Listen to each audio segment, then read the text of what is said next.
1个、2个、3个、4个、5个、6个，今天怒买6个肘子，在家做肘子罐头，还买了个罐头封口机。这200多斤，他俩从驿站扛回来，进屋就迷糊了，这体力还是不行。过2天就把石磨拉出来，再给他俩溜溜，然后调一个卤料。大锅菜吧，就不太好掌握量，就闭眼睛放吧，生死有命，咸淡在天。完这些骨头拿院里给野狗错峰过年了，就这一大锅肘子给我炖直迷糊。我一度以为今天是我家杀猪办席呢。王普同学问我说：“一下炖这么多肘子，你是不是特别快乐？”这话问的就跟他没长牙似的。我快乐吗？我他妈快死了。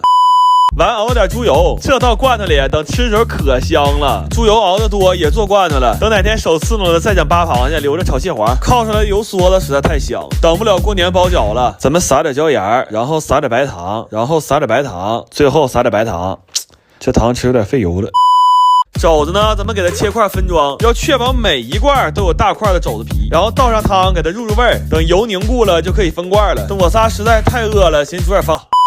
然后交给罐头封口了，这个封口机实在是太好用了，全程用不上驴参与一点。完我让驴大帮把标签写了，但看起来他还没有准备好期末重文。然后这些罐头呢还要高温蒸煮一下，消毒杀菌，据说整好了那保质期能比我命还长。就这大肘子罐头，半夜饿了稍微给它加热一下，完再拌点晚上剩的米饭，不要命的再来一勺猪油。哎呦我谁看谁不迷糊呀，这一排一排的，你们以为只是我给我奶做的罐头吗？非也，这是我未来1个月熬夜的底气呀。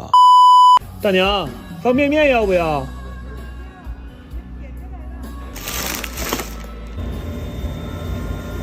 这里边有2个是我自己做的肘子罐头啊。没事儿，没事儿，没事儿，拜拜。对，哎，跳闸完了。有几个老六隔离刚放出来，完上我家找刺激。今天给你们来一个上下都过瘾的特麻特辣菌。先搞一大锅冬老麻汤底儿，我今年试了很多次，这个版本是最接近校门口那种香味的。然后这些菜比较贵，买啥都觉得不合适，就没放多少，就只能放点小龙虾、螃蟹、虾爬子、八爪鱼和生蚝。然后在晚上套个塑料袋，用最老式的吃法解决这一锅东海老麻。但我们同学吃完之后脚肿了，他可能是第一个在东北吃麻辣烫犯痛风的。他妈听完之后让他赶紧回来，说这事发朋友圈点赞肯定多。再来一个加麻加辣的全荤冒菜，先炒火锅底料，然后使劲放辣椒、花椒、麻椒，不要心疼皮案子。然后牛肉、鱼片、大虾、鲍鱼、鸭肠、毛肚，这满满一大锅，看着好爽啊！这一大盆里唯一的素菜就是午餐肉、葱花、香菜。然后我今天才知道，大片毛肚原来是这么撕出来的，而且多细的丝都能撕，他是真心疼强迫症。完最近学了一个茶百道的西瓜饽饽配方，掏一个。完家里没有脆饽饽，这个活爹居然去茶百道买，他还跟人说学会配方了，以后再不花这冤枉钱了。就他不挨揍，那纯是因为我们街区普法工作做得好。还做了毛豆炸鸡小龙虾，这小龙虾生前是蓝色的，还挺让人稀罕。吃上小龙虾就期待夏天赶紧来吧。完前用了个巧克力瀑布机，结果一下给整冒烟了。刚开始还以为干冰呢，猛吸一大口，差点没过去。这给小胖窝囊的呀！他想在巧克力脆皮里加点瓜子仁，扒了2个小时的瓜子一动没动。开头那一句特别绝望的完了，就是他说的：吃好喝好，好好活呀。我前2天在家看了个纪录片，它里边讲说生蚝纯拿水熬，什么都不加，熬出来就是蚝油。这个事儿刚好戳在了我的好奇心上，我买了100斤生蚝，我就想看看纯拿生蚝熬的有没有瓶装的好吃。当然我更好奇这100斤称到底准不准。我们一个一个量的，这些一共是96.4斤，误差还是可以接受的，但是中间差的这3斤6两啊，让我想起了一个不太美好的夜晚。完给这些生蚝刷得干干净净的，刷完他俩再互刷一下子，就准备开生蚝了。开生蚝可要了命了，我没寻思这玩意儿这么难呢。这点生蚝一共开了5-6个小时，中间还开直播求助了一下网友。在众多网友的指导和鼓励之下，我们发现了一个问题，就是不是生蚝太难开了，是我们太笨了。然后求助了一个能来的朋友，奈何一个好人也带不动3个废物，我就又抓了一个壮丁。可能是他们这个年龄段需要总吃生蚝吧，他俩叮咣一顿砸，不用1个小时就全干完了。后来我们总结了一下，开生蚝只需要把握3点，就是放开轮，别怕霍霍，不要在自己家开。生蚝肉要好好给它洗一洗，这些一共是不到12斤，加水熬上呢，就算是开始做蚝油了。我仨可算看了一眼我的蚝油，熬的这个色儿有点像王致和，焦虑的，搞得我也很焦虑。后来我确认了一下，这么熬不会中毒，我就接着熬了。这个过程就是一直搅拌一直熬，我后来都站着睡着了。我觉得这不是拿水熬蚝油，这是拿命熬啊。后来熬到了早上5点，终于熬出了这么一碗古法蚝油。然后我翻了好多这样做蚝油的博主，发现他们到今天还在更新，这让我稍微坚定了一些，就是这玩意儿真的能吃。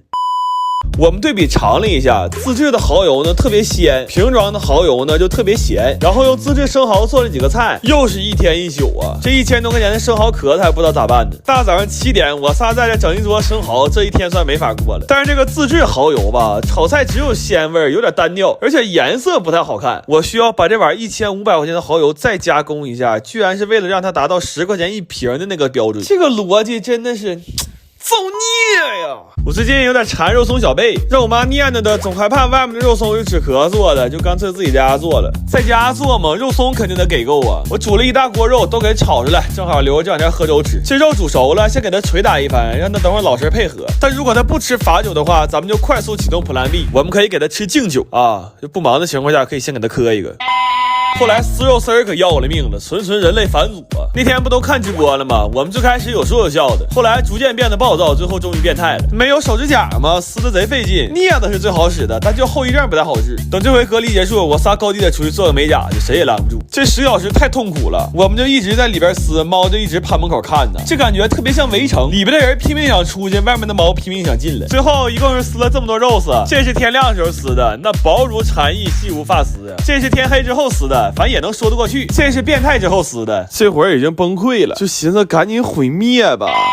后来炒肉松的时候，场面非常混乱，从凌晨2点炒到早上7点，就一直站那扒了。只有炒过肉松的人才知道我们这一宿过得到底有多变态。然后一宿没睡觉，还想吃点重口的，就煮了几袋人类快乐螺蛳粉。这粉个大料足，可解馋了，整10包料啊，有薯片一样大的腐竹，还有这么长的酸笋，而且粉吸满了汤汁之后，吃起来特别入味。这一碗感觉菜比粉都多，汤是酸酸辣辣的，吃着特别爽。我们本来以为肉松晚上就能炒完，正好吃螺蛳粉，但目前来看，这个系列可能要更名为我的早餐。不过这一箱肉松看着可太过瘾了，给小贝先多抹点芋泥，完给蘸满蛋黄酱扔里轱辘去。这埋肉松里根本找不着小贝的感觉，太爽了。完我们寻思，反正这一顿是丁不愿吃，就再快乐点得了，又做了炸鸡和奥尔良烤鸡腿。我吃上饭都恍惚了，我们头一天上午10点见的面，吃上这顿饭正好是第二天上午10点。就因为怕外面肉不好，完24小时没合眼。我寻思这不大嘛，那肉不好不吃得了呗，遭这罪干啥呀？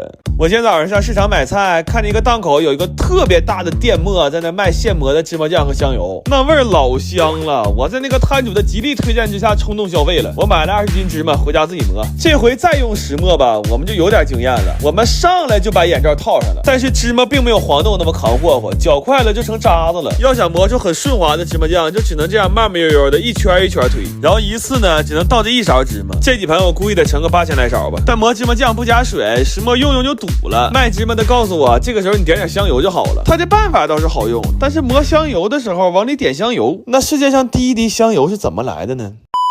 这10斤芝麻正好磨了10个小时，然后按比例倒入热水给它搅一搅，香油就浮上来了。哇，这个事儿太神奇了！它刚开始的时候就跟麻酱一样，但是不断的敲打就会浮上来很多油，而且芝麻在磨的时候就已经非常香了。我寻思磨成芝麻油不得更香啊！我们趁热赶紧尝了一下，这10小时真不白干呢，它跟外面瓶装卖的一点都不一样。我们自己磨这个香油一点香味都没有啊！我操了，哥们儿仨的，他没有芝麻味儿啊！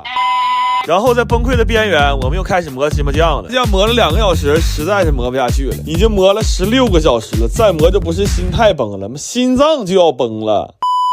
早晨倒点自制的香油，再倒点之前自制的蚝油，调个油底。麻酱咋回事就别问了，你瞅我弟倒那玩意儿就明白了。我真服了，16个小时啊，那怎么香油不香，麻酱还干苦呢？完，我们昨天还特意在饭店借了一个奔驰锅，但家里电磁炉不行，我们又给它端到炉灶上去了。磨了1天1宿芝麻呀，到最后居然买的现成的调料，完蘸着吃顿火锅。我这一下彻底崩溃了。那原来我咋的也是一顿饭吃6、7个菜的手的呀，怎么现在一天吃1顿正经饭这么困难呢？